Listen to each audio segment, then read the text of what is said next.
ಈಗ ಒಂದು 155 ಕೋಟಿ ಹೆಣ್ಮಕ್ಳು ಫ್ರೀಯಾಗಿ ಟ್ರಾವೆಲ್ ಮಾಡಿದ್ದಾರೆ. 155 ಕೋಟಿ ಹೆಣ್ಮಕ್ಳು ಫ್ರೀಯಾಗಿ ಬಸ್ನಲ್ಲಿ ಟ್ರಾವೆಲ್ ಮಾಡಿದ್ದಾರೆ. ಇದು ಅವ್ರಿಗೆ ಅನುಕೂಲ ಆಗಿದೆಯೋ ಇಲ್ವೋ? ಇದು ಬಿಟ್ಟಿ ಭಾಗ್ಯನಾ?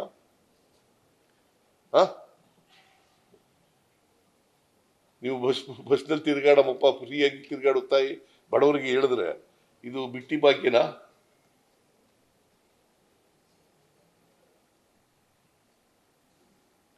ಅನ್ನಭಾಗ್ಯ ಹೊಟ್ಟೆ ತುಂಬ ಊಟ ಮಾಡಪ್ಪ ಅಂತ ಹೇಳಿ 5 kg ಜಾಸ್ತಿ ಕೊಟ್ರೆ ಇದು ಬಿಟ್ಟಿ ಭಾಗ್ಯನಾ? ನೀವು ಇದು ಕಟ್ಟಬೇಡ್ರಿ, ವಿದ್ಯುತ್ ಚಾರ್ಜ್ ಕಟ್ಟಬೇಡ್ರಿ, 200 ಯೂನಿಟ್ ವರೆಗೆ ಉಪಯೋಗಿಸೋರು ಅಂತಂದ್ರೆ ಬಿಟ್ಟಿ ಭಾಗ್ಯನಾ?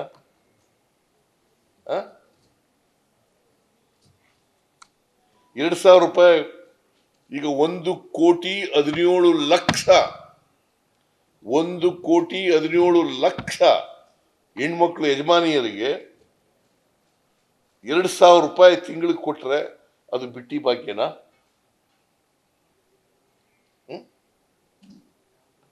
ಬಿಟ್ಟಿ ಭಾಗ್ಯನಾ? ಅವಮಾನ ಮಾಡ್ತಾ ಇದ್ದಾರೆ ಇವರಿಗೆಲ್ಲ, ಬಡವರಿಗೆಲ್ಲ ಅವಮಾನ ಮಾಡ್ತಾ ಇದ್ದಾರೆ. ಬಿಟ್ಟಿ ಭಾಗ್ಯ ಅಂತ ನಮ್ಮ ಈ ಎಂತದು ಗ್ಯಾರಂಟಿ ಈ ಗ್ಯಾರಂಟಿಯನ್ನ ಪದನೇ ಕದ್ಬಿಟ್ರು ಅವರು. ಈಗ Modi guarantee, Modi guarantee, Modi guarantee. ಎಲ್ಲಿಂದ ಕಾಪಿ ಹೊಡೆದದು? ಅದನ್ನ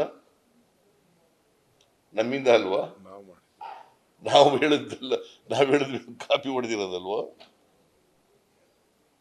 ಮೋದಿ ಗ್ಯಾರಂಟಿ ಅಂತ ಅವ್ರು ಬರ್ಕೋಬಹುದು. ಇದು ಬಿಟ್ಟಿ ಗ್ಯಾರಂಟಿ ನಾವು ಕೊಡೋದು.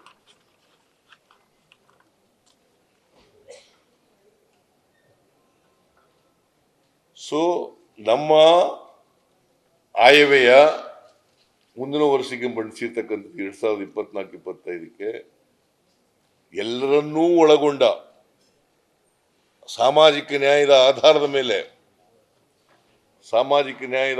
ಮೇಲೆ ಎಲ್ಲ ಜಿಲ್ಲೆಗಳು, ಎಲ್ಲ ಧರ್ಮಗಳು, ಎಲ್ಲ ಪಕ್ಷದವರು, ಇನ್ನು ನಮ್ಮ ಈಗ ಯುವ ನಿಧಿ ಕೊಟ್ಟರೆ ಕಾಂಗ್ರೆಸ್ ಬಿಜೆಪಿಯವರು ಇರೋದಿಲ್ವಾ? ಅನ್ನಭಾಗ್ಯ ಕೊಟ್ಟರೆ ಕಾಂಗ್ರೆಸ್ ಬಿಜೆಪಿಯವರು ಇರಲ್ವಾ?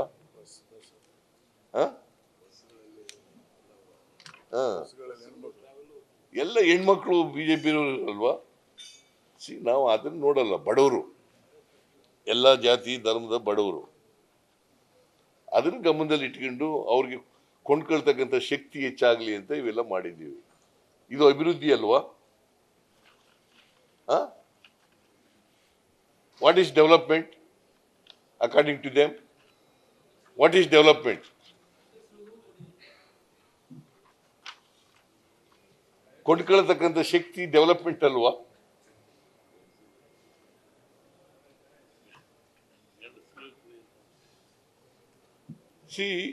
ಈ ತರ ಬೇಜವಾಬ್ದಾರಿಯಿಂದ ಒಂದು ವಿರೋಧ ಪಕ್ಷ ಪ್ರಜಾಪ್ರಭುತ್ವಕ್ಕೆ ವಿರುದ್ಧವಾಗಿ, ಸಂಸದೀಯ ಪ್ರಜಾಪ್ರಭುತ್ವಕ್ಕೆ ವಿರುದ್ಧವಾಗಿ, ಬಡವರಿಗೆ ವಿರುದ್ಧವಾಗಿ, ಕನ್ನಡಿಗರಿಗೆ ವಿರುದ್ಧವಾಗಿ ನಡ್ಕೊಂಡಿರ್ತಕ್ಕಂಥದ್ದು ನಾನು ಇದೇ ಮೊದಲು ನೋಡ್ತಾ ಇರೋದು. ಇವರು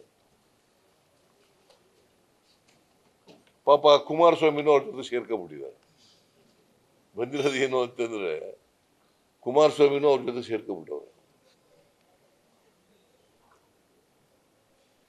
ಕುಮಾರಸ್ವಾಮಿ ಈಗ ಬಿಜೆಪಿ ವಕ್ತಾರ ಆಗ್ಬಿಟ್ಟಿದ್ದಾರೆ.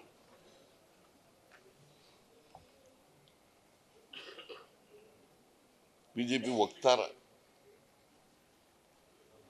ಅವರು ಟೀಕೆ ಮಾಡೋದು, ಬಸವರಾಜ ಬೊಮ್ಮಾಯಿನೂ ಟೀಕೆ ಮಾಡೋದು, ಅಶೋಕನೂ ಟೀಕೆ ಮಾಡೋದು. ಇವ್ರಿಗೆ ಬಹುಶಃ ಬಜೆಟ್ ಅಂತಂದ್ರೆ ಏನು ಅಂತ ಗೊತ್ತಾಗಿದೆಯಲ್ಲೋ ಗೊತ್ತಿಲ್ಲ ನನಗೆ. ಬಿಜೆಪಿ ಅವ್ರಿಗೆ, JDSನವ್ರಿಗೆ ಬಜೆಟ್ ಅಂದ್ರೆ ಏನು, ಬಜೆಟ್ ಮೂಲಕ ಏನ್ ಮಾಡಬೇಕು, ಬಜೆಟ್ನಲ್ಲಿ ಏನೇನಿಲ್ಲ ಹೇಳಬೇಕು.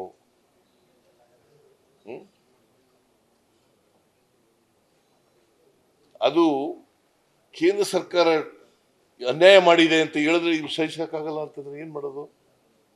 ಅನ್ಯಾಯ ಮಾಡೋದು ಸತ್ಯ.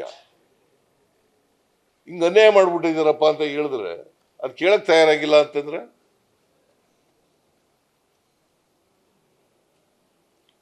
ಸೊ ಇದು ನಮ್ಮ ಆಯವ್ಯಯ ಇದೆಯಲ್ಲ,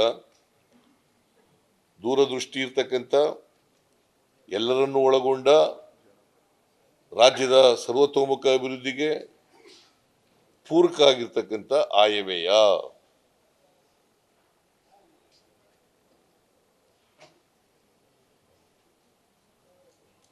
ಬಹುಶಃ ನಾನು ಎಲ್ಲನೂ ಹೇಳಕ್ ಹೋಗಲ್ಲ, ಯಾವ್ಯಾವ ಇಲಾಖೆಯಲ್ಲಿ ಕೃಷಿನಲ್ಲಿ ಏನ್ ಮಾಡಿದೀವಿ,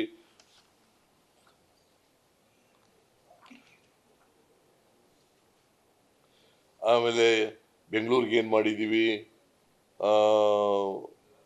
ಇಂಧನ ಇಲಾಖೆಯಲ್ಲಿ ಏನ್ ಮಾಡಿದೀವಿ, ಸಮಾಜ ಕಲ್ಯಾಣ ಇಲಾಖೆಯಲ್ಲಿ ಮಾಡಿದೀವಿ, ರೂರಲ್ ಡೆವಲಪ್ಮೆಂಟ್ಗೆ ಏನ್ ಮಾಡಿದೀವಿ, PWDಗೆ ಏನ್ ಮಾಡಿದೀವಿ, ಎಲ್ಲನೂ ಹೇಳಕ್ ಹೋದ್ರೆ ಮತ್ತೆ ಭಾಷಣ ನಮ್ಮ ಜಾಸ್ತಿ ಆಗ್ಬಿಡ್ತಾರೆ, ನೀವು ಬರೆಯಕ್ಕಾಗೋದಿಲ್ಲ.